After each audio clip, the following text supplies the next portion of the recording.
Welcome to the Doctoring Differently podcast. I'm Dr. Naomi Lawrence-Reed, your host, a pediatrician and creator of Doctoring Differently, where I teach physicians how to explore exciting, flexible, and lucrative careers beyond full-time clinical medicine. Each week, we're diving into a topic to help you doctor differently. Follow us everywhere on social media at Doctoring Differently and subscribe to the podcast at Spotify, Apple Podcasts, and YouTube. Now let's get to today's episode.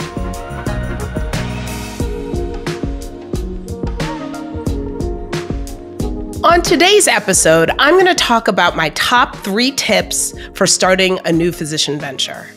I know how scary it can be to imagine working outside of your current employer. Maybe you've been at this job since training. Maybe you're even at the same institution you trained at and have continued on as an attending. But as you listen to this podcast and other podcasts and imagine your physician life maybe outside of where you are, it can be incredibly daunting. So I wanted to use this episode to tell you my top 3 tips for starting any new physician venture. Now, before I get started, there is one very, very important place I need to start. So before I can even give you the 3 tips, there's one important point that you cannot skip. And that point is pulling your current contract. So many of us were so excited to get our first job and our first real paycheck. And if we've decided where we want to work and we're just so grateful to get an offer, we flip through the pages of the contract, sign where it says to sign, and we start. But rarely do we actually read the terms of the contract. I think that, first of all, we often don't think we can negotiate. We don't think we can understand the terms. We don't know anyone who can explain them to us. And we don't want to delay the process or make anyone upset by taking our time to actually read these contracts. So go back and listen to the episode with Michael Johnson, who is a physician contract attorney. Please go listen to that excellent episode where he breaks down all the ways physician contracts are negotiable, but also negotiating your exit strategy on the front end. That is the first point. If you are considering a new physician venture, please pull your existing contract. You may sign a renewal letter every year that references the original contract or even references a code of conduct. Pull all of that and then go and listen to that episode and consider having a physician attorney review your contract. You want to know what your terms of disengagement are, the amount of notice you need to give, whether you can start a new venture even at your current position, whether you've signed a non-compete. All of these things you should know, you're able to know. It's okay if you don't know them right now, but if we're considering a new venture, you have to know them. So that is your overall first thing to know and to remember about doctoring differently and about starting your new physician venture. All right, now that we've set the foundation, you are getting and reading and understanding your current contract. Now I will launch into the 3 tips for any physician who wants to start a new venture. And that first tip is remembering that you have permission to do something new. We as physicians need permission. I like to say I give physicians permission. We don't need it, but we do need it. At every stage in our career, we have needed permission and we have applied to some sort of gatekeeper, whether it was a medical admissions officer, a residency program, a fellowship director, a medical director, a chair. We have always needed permission from someone or a governing body of sorts or a board. And for so many physicians who want to leave or curious about leaving full-time clinical medicine, we are seeking permission. We want our bosses to say, sure, it's fine to go. You can leave at any time. We'll find coverage. It's okay that we're coming up on the holiday season. If you feel like it's too much here, you're free to go anytime. We're looking for that. And we're also looking for someone to say, you're not interested, or maybe want to try something beyond full-time clinical medicine. Try something non-clinical. That's No problem. I'll help you. I'll help look for things for you. So we look for those people to give us permission as physicians. And I know it sounds ironic. We should be at the top of our own autonomy and our own careers, and we should be able to just make decisions because we want to make them. But the way that our medical education system is set up, so many of us, we seek and need that permission at every step. We need someone to say, it's okay, you're not wrong, you're allowed to do something new. And if we don't have that, we don't feel comfortable potentially stepping out and trying a new thing or a new venture. So the first thing I want you to remember is that you have permission. You don't need it. I promise you, you don't need it. But if you do need it, I'm here to give it to you. That if you are an attending physician, I don't care where you're practicing, what specialty you're practicing in, you have permission to start something new, to try something new, to resign from your current employer within the terms of your contract and start and try new things. You don't need permission, but you have permission. The second tip I want to give you is that there are no rules to your physician career. And of course, this heralds and echoes back to the first tip. There are no rules. We are rule followers. We are very obedient as physicians. From applying to medical school, we are driven college students and studious medical students and hardworking residents and trainees. And we imagine that there are rules. We follow algorithms. We follow schedules. We follow guidelines. We like rules, right? We do. They make us comfortable. They feel safe.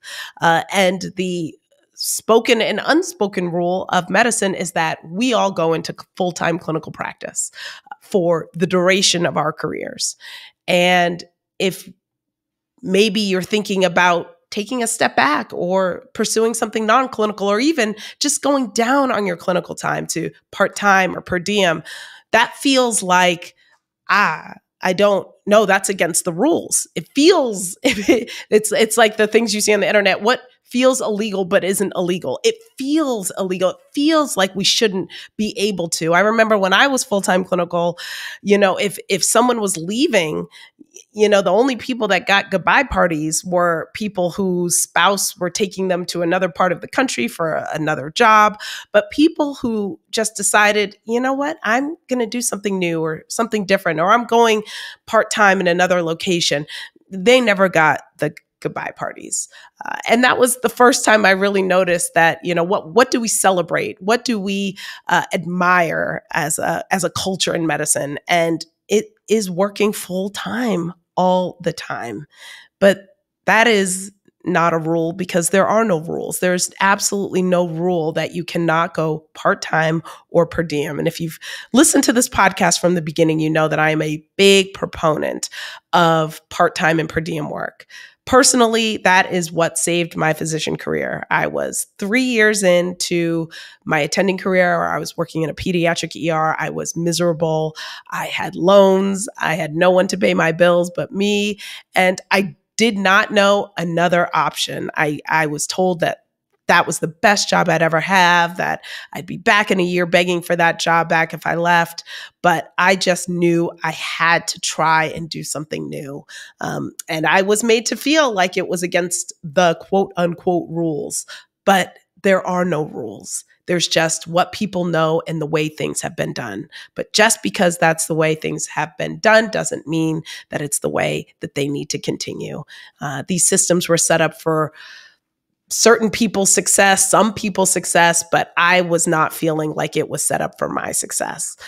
So at that point, I chose to go per diem at another institution within my community. Some people are able to stay at their institution and go per diem there. For me, that would have been too awkward. And quite frankly, that was a facility I no longer wanted to work in. But if that's an option for you and you're able to go part-time or per diem at your institution, that would be preferred. That, I imagine, would be a familiar system, familiar staff, EMRs. But at the same time, I was capable, we all are, of going to other institutions and learning new people and learning new environments and EMRs. And it was a great experience. But that step of just going from full-time clinical at one institution to per diem at another in the same city, it was such an important step. And it was my first step before doctoring differently was a thing, before I really had all my feet under me, understanding this physician landscape. It gave me the autonomy. It gave me the agency. I feel like it returned some agency to me, and that I was able to determine my schedule and work when I wanted to. I really enjoyed being per diem. And I think going part-time per diem, I said it before, I'll say it till I'm blue in the face.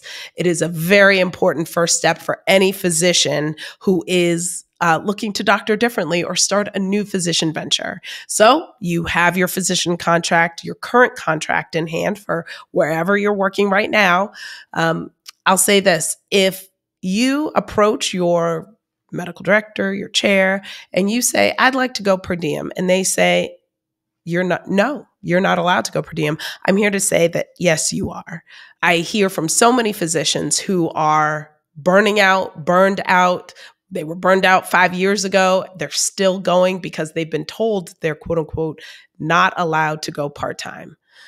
I don't believe that should ever be the case for any physician. If you are ready to go part-time, you can go part-time. And if your current employer says that you're not allowed, I'm here to tell you that, yes, you are. And you should find an employer who will allow you to go part-time. And you have a number of options. But staying full-time because your department is understaffed, because they can't hire more doctors, or they're waiting to onboard more doctors, or we're going into flu season, or we're going into the holidays, or the schedule has already been made for 6 months in advance.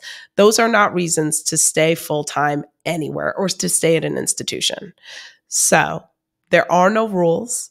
There are only the terms of your contract. And if you need to give a 2-week notice or a 1-month notice or a 2-month notice, that is what your employer requires. And that's what you owe them. Nothing beyond that.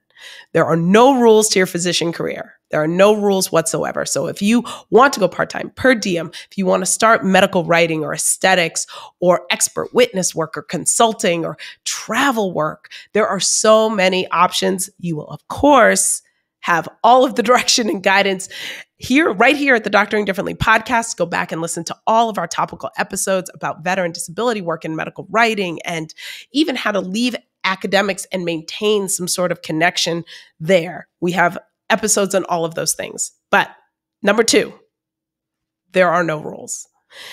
And finally, my last tip for starting any new physician venture is remembering that there is a path from wherever you are to wherever you want to be.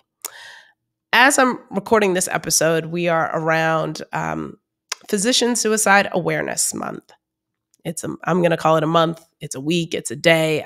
It does not get enough attention. It's not a subject often covered in the media because it doesn't inspire a lot of trust and goodwill in society to imagine physicians ending their own lives. But that is the reality, that physicians have a higher suicide rate than the rest of the population. And it is because so many physicians actually don't see a way out. They haven't been taught a way out, and they've been, after years of abuse and toxicity, and told to not complain, to just put up with abhorrent work conditions, with clinical duties that are far beyond their ability or anyone's ability, they don't see a way out. And so I want to tell any physician listening right now that there is a path from where you are to where you want to be. You are not stuck. You are not trapped. You do not have to put up with or deal with a life or a career that you are not happy with. As a pediatrician, I was told and taught, you won't ever make any money. You can't imagine that you would go into that particular specialty and be able to have a schedule that you control and disposable income, that's not for you.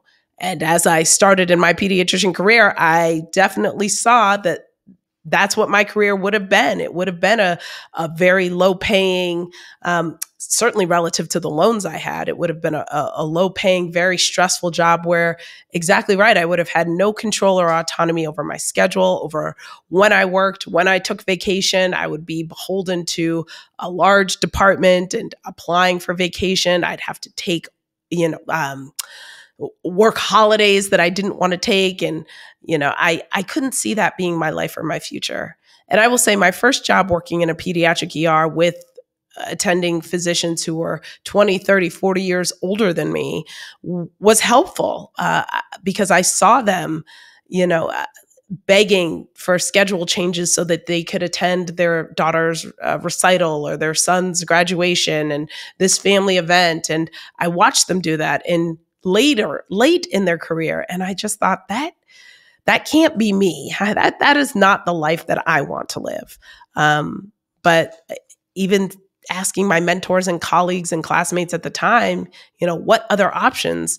The only options I was given was doing another residency, doing a fellowship, getting another degree, transferring careers altogether. And I just couldn't believe that I had sacrificed so much. I knew important things. As a pediatrician, we know things and our skills are transferable. All physician skills are transferable, but we are only taught that clinical medicine is the only thing that we can do. So all that to say, I figured out another way, and you can too. I wanted to use the degree and the education and the experience that I had worked so hard for, that I had spent over a decade learning, that I had spent hundreds of thousands of dollars paying for. I knew that there had to be more. And so if you're a physician listening and you are going through a hard time, if you feel like this is it for me, this is all I can do, all of these, the charts are piling up. I have admin telling me that I'm not seeing patients fast enough, or maybe you had a bad patient outcome, or you're just in a place where your bank account is not growing nearly at the rate that you imagined it would at this point in your career. You have options. There are a lot of people out there. There are a lot of mentors out there who are advising trainees and residents who are saying, academic medicine or full-time clinical medicine is your only option. But those people have never left. And I recognized they have our best interest at heart, but so many of our mentors and people who want to advise us, they have a very myopic and narrow point of view. So continue to seek other information. If you see a doctor doing something fun or interesting or new or different, email them or connect with them on LinkedIn and ask them, hey, what are you doing? How did you start? I will say when I was personally starting all these new ventures, I was so grateful that so many doctors were so happy to share their knowledge with me. I didn't find that they were keeping it close to their chest and, I found this good job and I'm not going to tell anyone about it because I don't want it to go away. I don't want the secret to get out. I didn't find that. I found that the physicians I spoke to were so open and so generous with their time and with their knowledge. And so I wanted to do that and emulate that and be that kind of resource as well. So in summary, first and foremost, you have permission. If you're thinking about doing something new in medicine or outside of medicine, or just taking a break or a sabbatical, you have permission. 2, there are no rules to your physician career. There are no rules whatsoever. There is no rule that says you must be full-time clinical for the duration of your career. There's no rule whatsoever. So if you're curious about doing something new, trying something new, consider going part-time or per diem as you explore perhaps a non-clinical venture. And 3, there is a path from where you are to where you want to be. You're not stuck. You're not trapped. There is a big, bold, bright, beautiful world for physicians of all specialties to explore their individual interests, to take vacations when they want to dictate their salaries, to negotiate their terms. There is room and space for all of us to live bright, beautiful lives.